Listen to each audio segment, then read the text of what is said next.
이런 일을 만나면 어떻게 하실 것 같습니까, 여러분들은? 지난해 9월에 중국 안우이성이라는 게 화이난시에서 자전거를 타고 가는 여대생이 길가에 쓰러진 할머니를 발견했습니다. 그래서 너무 깜짝 놀라서 자전거를 세우고 이 할머니 이렇게 세워서 부축해서 옆으로 앉힌 후에 병원에 응급실에 전화를 걸어서 조치를 다 취해놨습니다. 근데 이게 웬일인지 그 할머니의 그 가족들이 이 여대생을 신고한 겁니다. 뭐라고 신고했냐면 이 여대생이 자전거 타고 가다가 이 할머니를 치고 그리고 병원에 연락했다, 이렇게 그 죄를 뒤집어 씌운 거죠.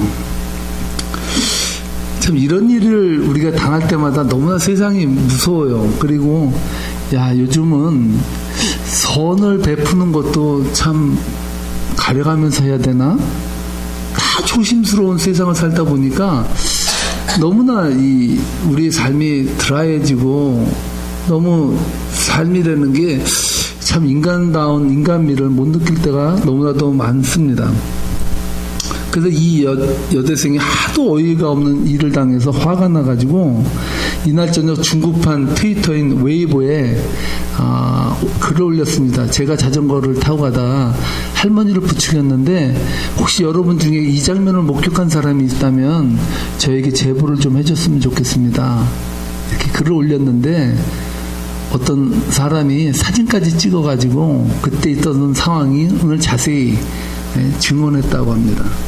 그래서 풀려났는데 이런 일들이 자주 중국에서 일어나다 보니까 법으로 정해서 앞으로는 그 위험에 처한 사람을 도와주는 사람에게 죄를 뒤집어 씌우면 중형에 처하는 그러한 어떤 법을 개정해야겠다는 그 움직임이 많이 일고 있다고 합니다.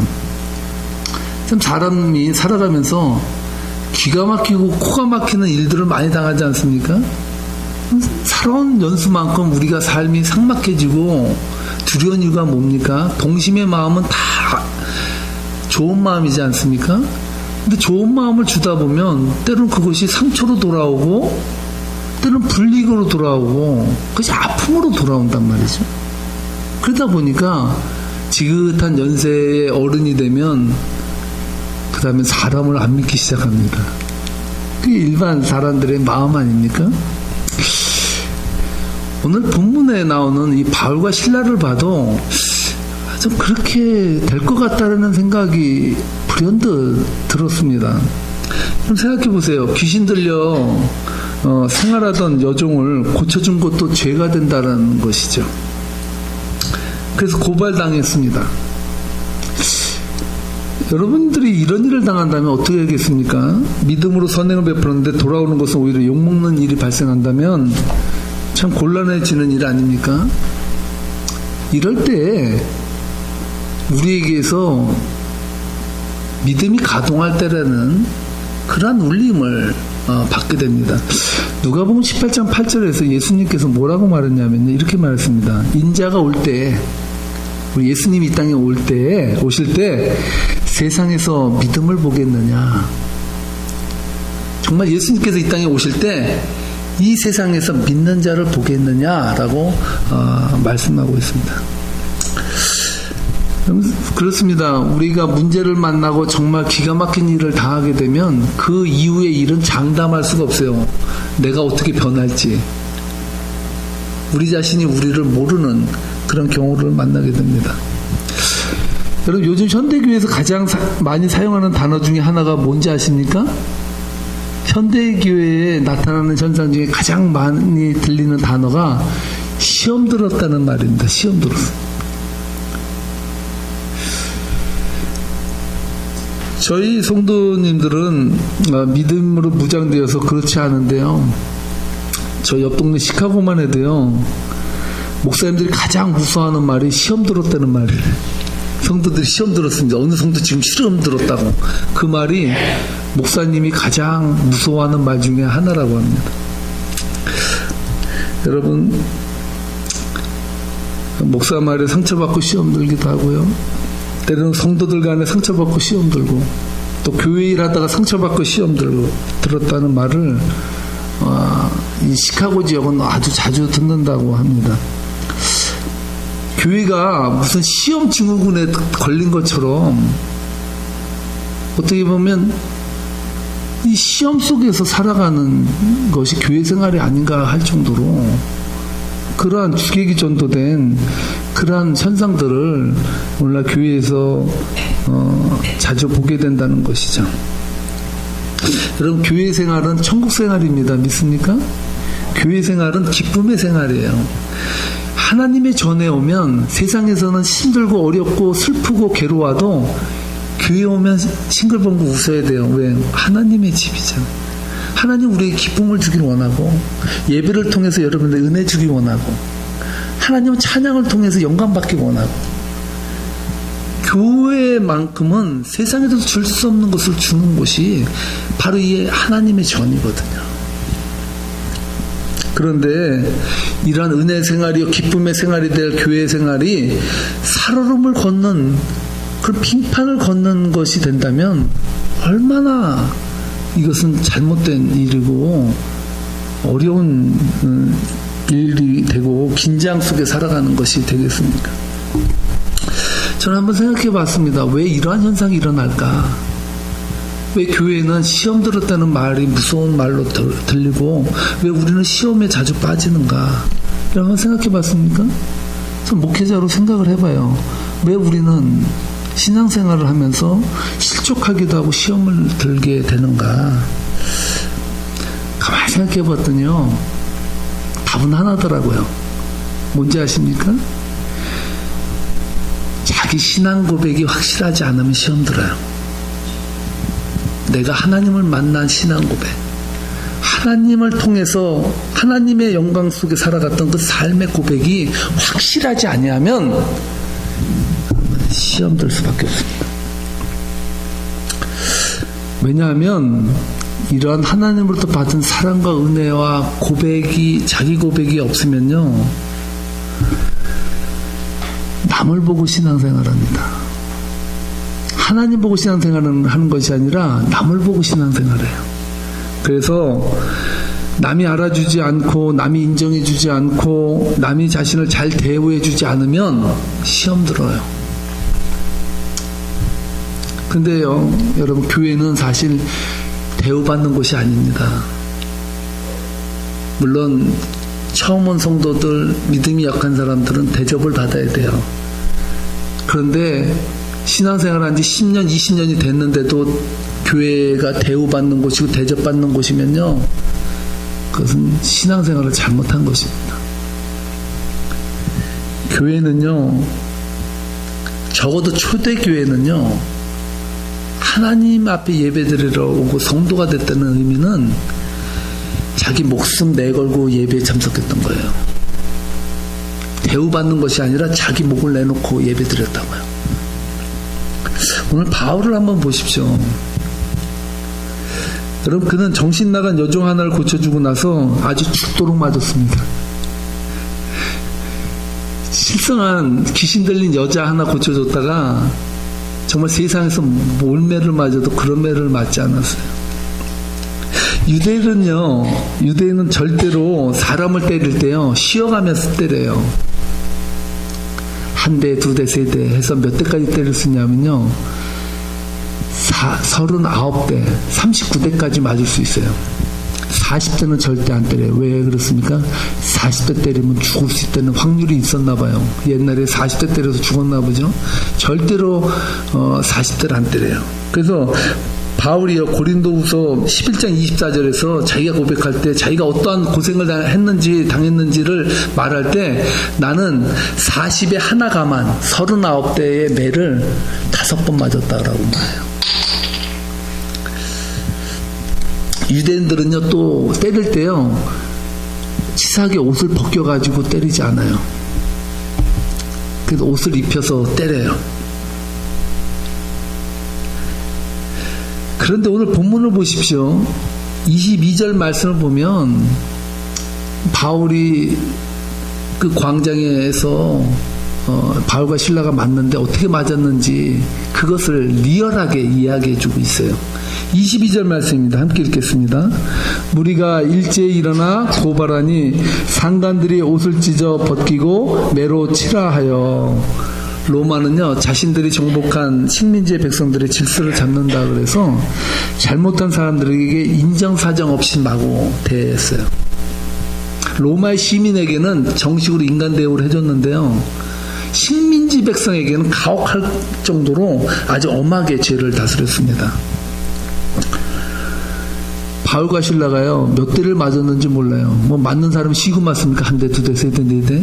때린 사람도 시구 때립니까? 아주 인정사정 없이 몰매를 맞는데 본문에 보니까 뭐라 그럽니까? 상관들이 옷을 찢어 벗기고 매로 쳤다는 거예요. 로마의 군인들이 가지고 있는 채찍을 아시죠? 로마의 군인들의 채찍은요, 그 끝에 쇠붙이가 달려있어요. 줄 끝에.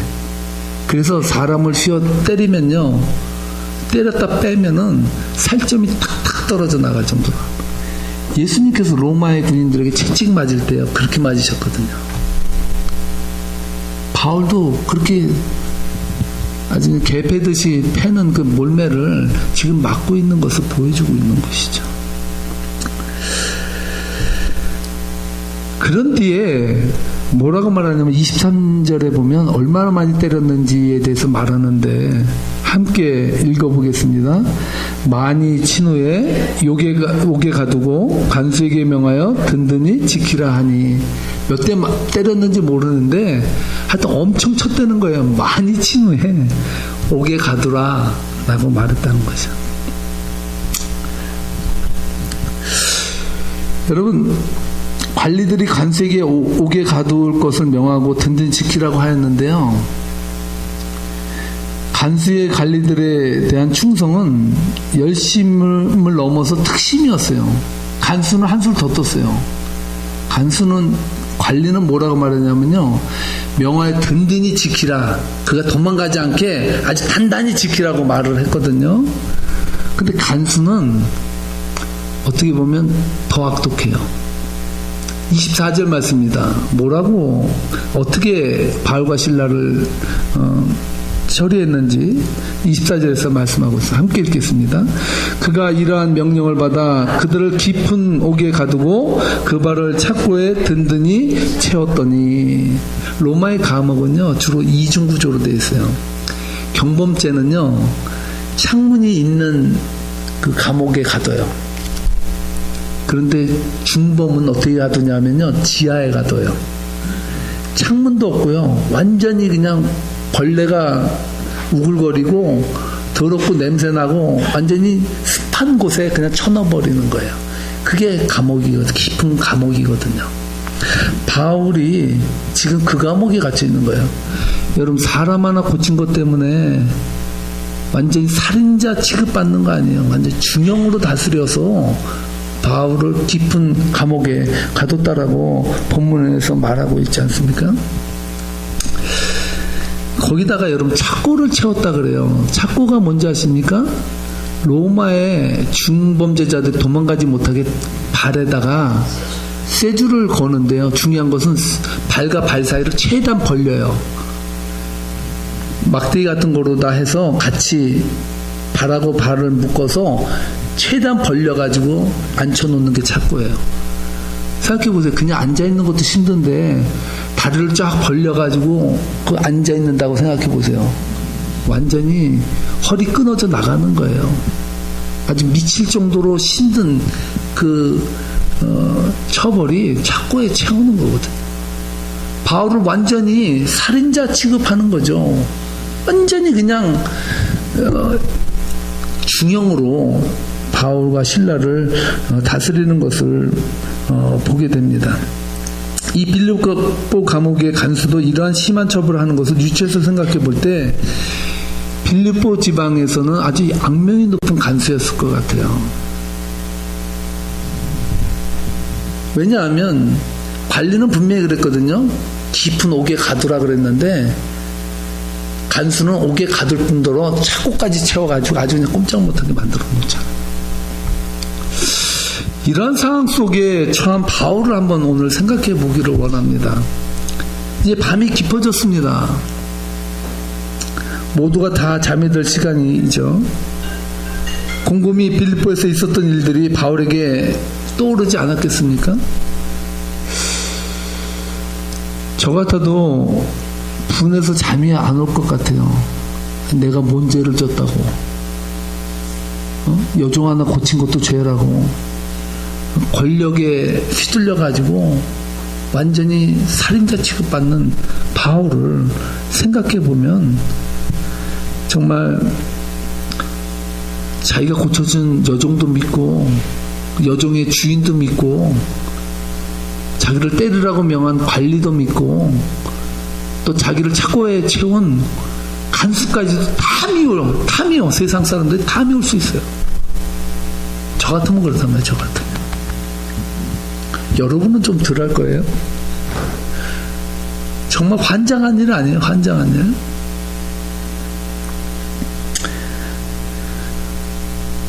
여러분, 이러한 상황에서 옥에 갇혀져 있는 다른 간수들이 바울에게 묻지 않았을까요? 보통 한국의 감옥은 그렇다지 않습니까? 감옥에 들어가면 신고식이라는 게 있지 않습니까? 신고식을 어떻게 합니까? 너 뭐죄로 들어왔냐? 이름이 뭐냐? 어디 살았냐? 그거 다 묻는 거 아닙니까? 어떻게 보면 바울이 왜 들어왔는지 그 옥에 있는 사람들은 다 알았을 거예요.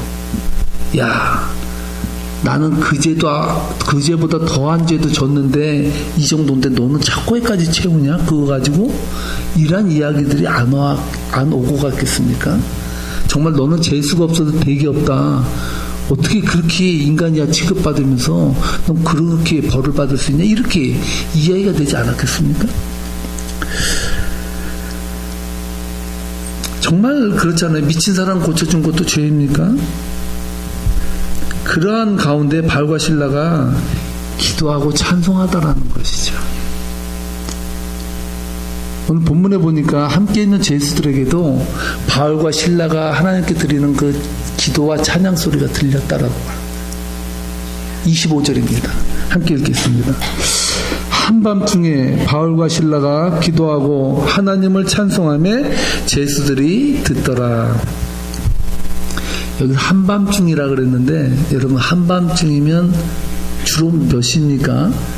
여러분 생각할 때 1, 12시, 2, 1시, 3, 2시, 4, 11시. 몇 시쯤 될 것 같아요? 한밤중이면? 그냥 찍으세요. 아무거나. 한밤중은요 주로 12시 이후를 얘기합니다. 12시 이후. 그러니까 한밤중이라는 건 모두가 다 자가지고 깬 사람이 없는 아주 깊은 밤. 12시. 그 12시에 감옥에서 바울과 실라가 기도하고 찬양했다는 거예요.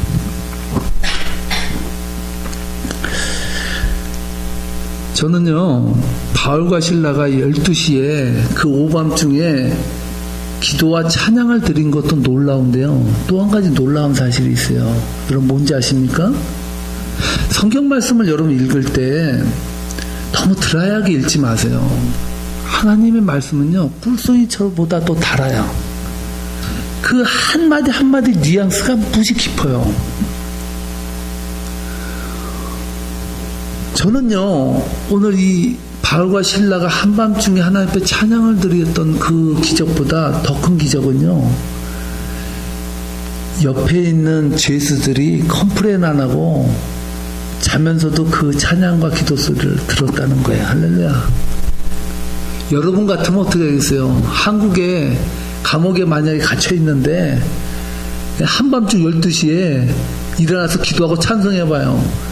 여러분 조 터집니다. 완전히 간수뿐만 아니라 그 감옥에 있는 죄수들이 가만 안 둬요. 아니 미쳐도 곱게 미쳐야지 한밤중에 무슨 기도하고 찬송하냐, 너는 상황 분위기도 파악 못하냐, 맞았을 거예요. 그런데 중요한 건 죄수들이 아무 말 안 하고 바울과 실라가 기도하고 찬양하는 그 소리를 듣더라는 거예요.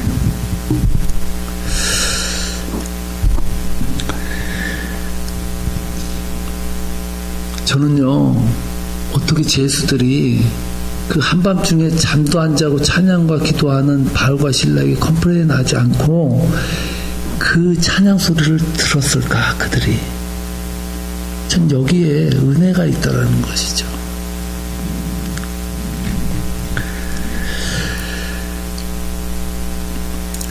여러분, 제수들 중에 바울과 실라와 같이 억장이 무너지는 그러한 부당한 대우를 받고 찬양과 기도드릴 제수들은 한 명도 없어요. 참 당신같이 그렇게 처절하게 맞고 터지고 잘못한 일도 없이 그렇게 부당한 대우를 받으면서도 불구하고 당신이 찬양할 수 있다는 것은 대단한 일이다. 할렐루야. 당신이 그 상황에서 기도할 수 있다는 것은 당신이 믿는 하나님이 살아계신다는 것밖에 증거할 수밖에 없다. 그것을 그들은 영으로 느꼈다는 거예요. 영으로.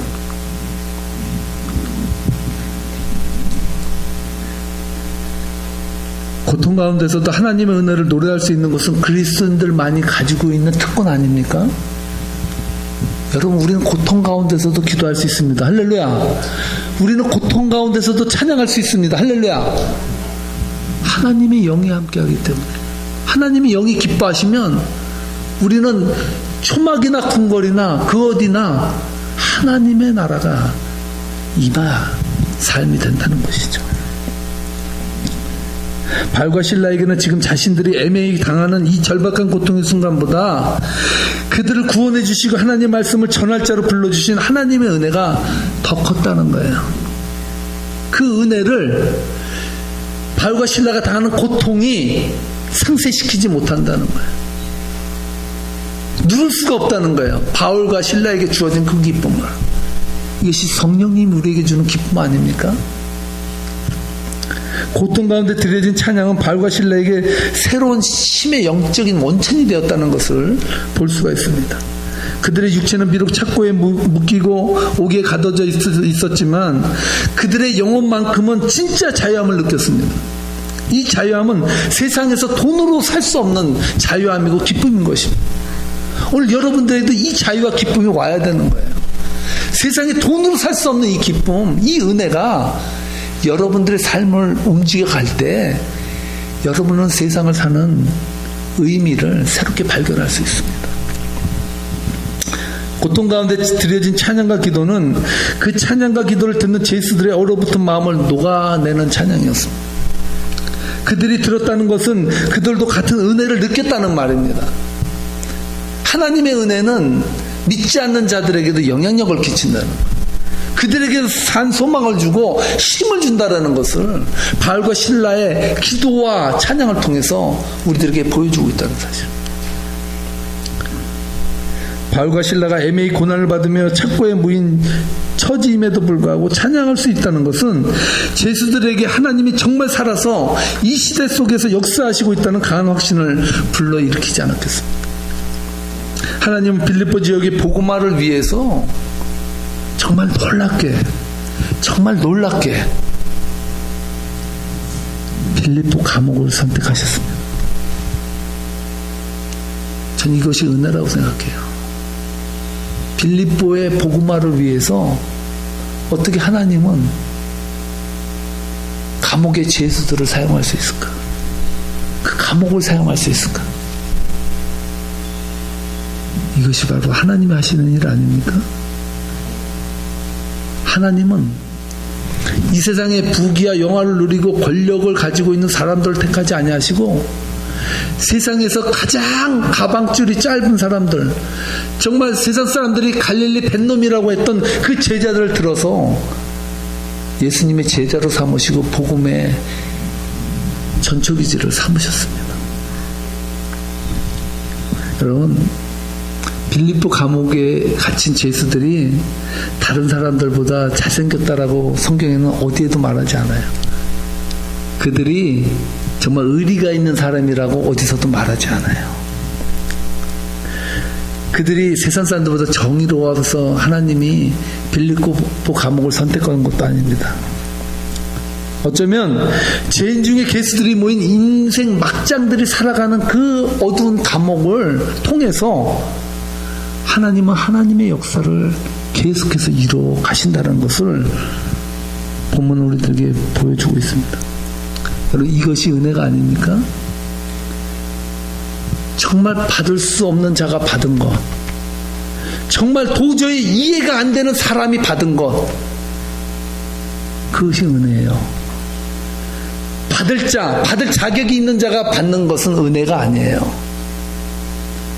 받을 수 없는 자가 받았기에 은혜예요. 여러분들에게도 그 은혜가 임한 줄 믿습니다.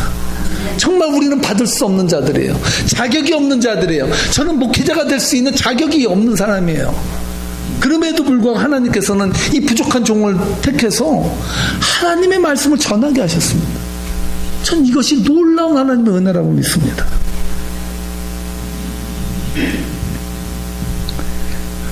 무엇보다도 빌립보 감옥에서 애매히 매를 맞고 착고에 묶여 있음에도 불구하고 하나님을 향해서 신실하게 기도와 찬양을 올려드릴 때 성령님도 감동하셨어요. 어떻게 감동하셨습니까? 성령님은요, 바울과 실라를 인정해 주셨어요. 너희들이 나를 위해 애매히 고난을 받는다는 것 나도 안다. 하나님만 인정해 주면 되는 거 아닙니까? 하나님은 어떻게 바울과 실라의 그 믿음, 하나님을 향한 믿음을 어떻게 인정해 줬을까요? 26절에서 말씀해 주고 있습니다. 다 함께 26절 말씀 읽겠습니다. 이에 갑자기 큰 지진이 나서 옥토가 움직이고 문이 곧 다 열리며 모든 사람이 매인 것이 다 벗어진지라.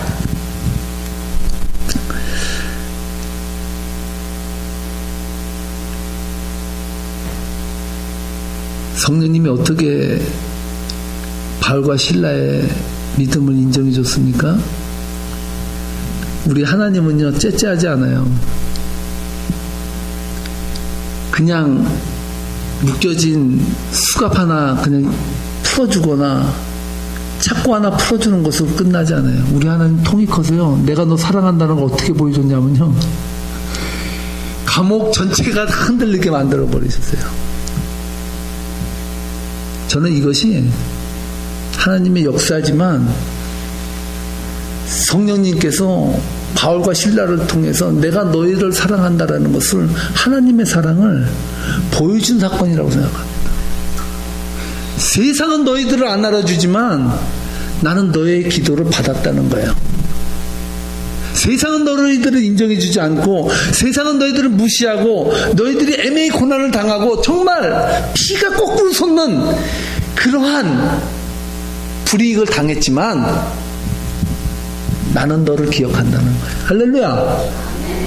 그러면 되는 거 아니에요? 여러분, 우리는 왜 세상 사람들로부터 인정받으려고 합니까?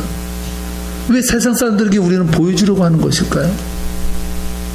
우리는 끊임없이 인정받으려고 하는 욕구들이 있어요. 근데 가장 중요한 건 우리 주님만 아시면 돼요. 바울과 실라에게는 확실하게 통크게 하나님께서 사랑한다는 증표로 감옥을 흔들어 버리셨어요. 저는 어떻게 보면 여러분들의 집체를 하나님 흔들지 모르겠습니다. 여러분들의 인생을 송두리째 흔들지 모르겠어요. 기대하세요. 소망하세요. 하나님은 역사하시는 거예요. 오히려 내가 불이익을 당하면 당할수록, 내가 오히려 그 불이익 속에서도 하나님을 찬양하고 기도하면 할수록 내가 이 세상에서 바보가 되는 것이 아니라 하나님이 우리를 높이신다는 거예요. 그래서 우리는 세상에서 바보가 될 이유가 있습니다. 우리가 바보가 돼야 돼요. 때로는 알고도 속아주는 거예요. 알고도 손해나는 거예요. 하나님이 알아주시기 때문에. 저는 이 장면을 통해서 하나님께서 바울과 실라의 손을 들어줬다라고 확신합니다. 니들이 잘못해서 여기에 들어온 것이 아니라는 사실을, 내가 너희들의 기도와 찬양을 들었고 너희들이 사명을 감당하기 위해 지금 이 자리에 묶여 있다는 것을 하나님께서 강력한 메시지로 전해주었다는 것입니다. 저는 말씀을 마치면서 오늘 이 말씀을 쭉 읽어가면서 복음성가 하나가 생각이 났습니다. 띄어놨는데요. 그 해같이 빛나리라는 찬양인데 올려놨습니다. 그 당신의 그 섬김이 천국에서 해같이 빛나리. 우리 한번 찬양 한번 불러볼까요? 당신의 그 섬김이 전국에서 해같이 빛나리. 당신의 그 겸손이 전국에서 해같이 빛나리. 당신의 그 믿음이 전국에서 해같이 빛나리. 당신의 그 충성이 전국에서 해같이 빛나리. 주님이 기억하시면